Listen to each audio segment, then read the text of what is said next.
What's going on, everybody? It's Q from Retro Q Game, and I wanted to put in my 2 cents on something that has kind of been ongoing for the last couple of months, but really came to, well, an exposure almost, if you will, as of last night. It's actually been taking place more over the course of the entire week, but it really came to a head last night. Obviously, as you can probably hear in my voice, I'm just fresh out of bed and just only understanding this and reading all this as it is now, getting my thoughts together and putting a video on it. So you might remember out there that there's something called a Polymega, a system that originally used to be called a Retroblox. Essentially what it is a modular retro console. Can play things like PS1 games, Neo Geo CD games, TurboGrafx CD, Sega Saturn, and you could buy additional modules to fit in stuff like different cartridges and whatnot. And it's actually been a very interesting looking product up until very recently, because I'm calling this right now, this has been a 100% bait and switch. So coming off the back of successful products like the company called Analog,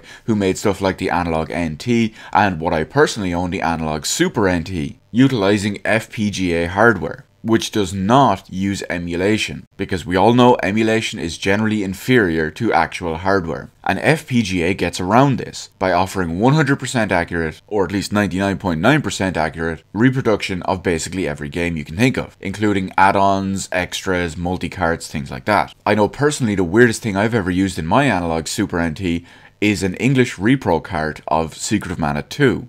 Worked perfectly, not a problem at all. And Polymega was looking to capitalize on this. The entire time it was billed as an FPGA emulation hybrid, 50-50 if you will. This was even communicated when it was shown off during E3 of 2018, and pre-orders for the system actually opened at 11 AM PST, Pacific Standard Time, on September 4th. So originally how this would have worked would the majority of the hardware been in the actual base unit, and then there would have been a little bit of extra hardware including the cartridge slot, controller ports, and a little bit more in every individual module. You'd buy whatever module you wanted and click it into your base unit. So that way the FPGA that was in the actual base unit would help do whatever it is that was needed for each individual module. Of course coupled along with the emulation, which is why it was a hybrid approach, more of a 50-50 deal. However, remember when I said that the pre-orders went live at 11 AM Pacific Standard Time on September 4th? Remember that, September 4th. It turns out there were some changes, some significant changes, that were not communicated by Polymega until September 6th. And these are game-breaking changes. So remember, these changes were only communicated 2 days after the pre-orders went live. And for products and situations like this, most people pre-order it right off the bat. And these changes were made conveniently after E3 of 2018, after the biggest worldwide showcase of the product on the biggest stage, that these game-breaking changes were made and not communicated directly after. So firstly, what they did was they changed from a 4-core Rockwell CPU to a dual-core Intel CPU. Now overall, the main thing to take away from this is the Intel one is x86 architecture and considerably faster per core, but only has 2 cores. We're not going to get super into detail about that, because this next part I'm about to read off is the key part, and in my opinion, this 100% counts as a bait and switch, because it completely changes everything they talked big about and promised in all those years. Again, made in quiet after the largest showcase in the world, and not communicated until 2 days after pre-orders went live. Changes have also been made to the hybrid emulation system.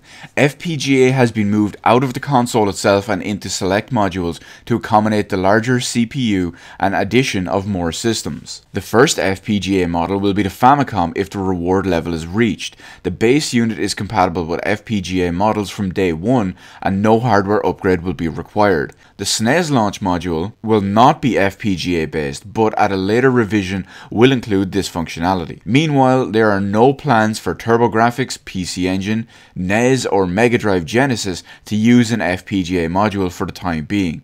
But it has been confirmed that third parties will be able to create FPGA based models for Polymega post launch under a special licensing agreement. So straight away, right there, what this has done is completely destroyed NES, Mega Drive Genesis, TurboGrafx PC Engine, and all the CD-based systems, PS1, Sega Saturn, Turbo CD, Neo Geo CD, and whatever even early SNES promises on this product. Everyone was highly interested in this simply because FPGA is so damn good.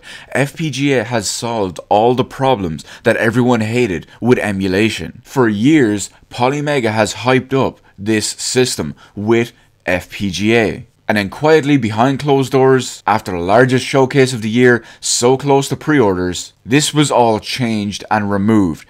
Bait and fucking switch. I was interested in the Polymega, but I was still hesitant because it was 50-50 FPGA and hybrid emulation. I wanted to wait and see how it performed, but now it's a fucking write-off. 100% hard pass. This essentially now means that Mega Drive emulation for this system will be completely out of the question for me, especially because it's rumored that Analog are potentially working on a Mega Drive one. TurboGrafx PC Engine, complete write-off. NES, complete write-off. All the CD based systems, 100% write-off because they are just emulation. If that was the case, I could do all of that on my PC exactly the same way that Polymega does. Woohoo, they're going to have an FPGA based Famicom module if the goal is ever reached. Really?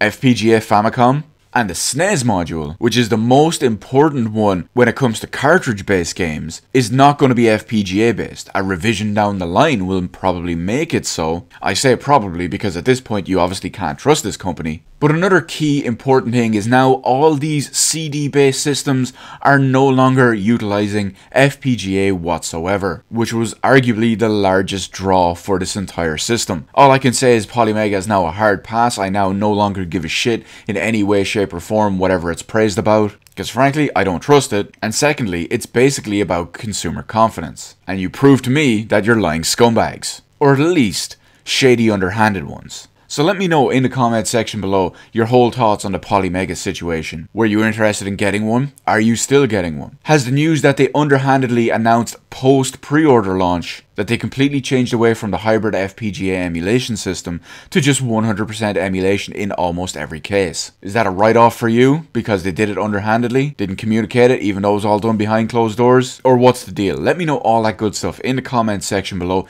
Hit the appropriate button to let me know how I did on the video. While you're at it, head on over, hit that subscribe button and even ring the little notification bell. Granted, getting a notification from YouTube in current year is a whole other story, but at least you can say you tried, right? As always, thank you so much for watching. I'll see you in the rest of the videos in my channel.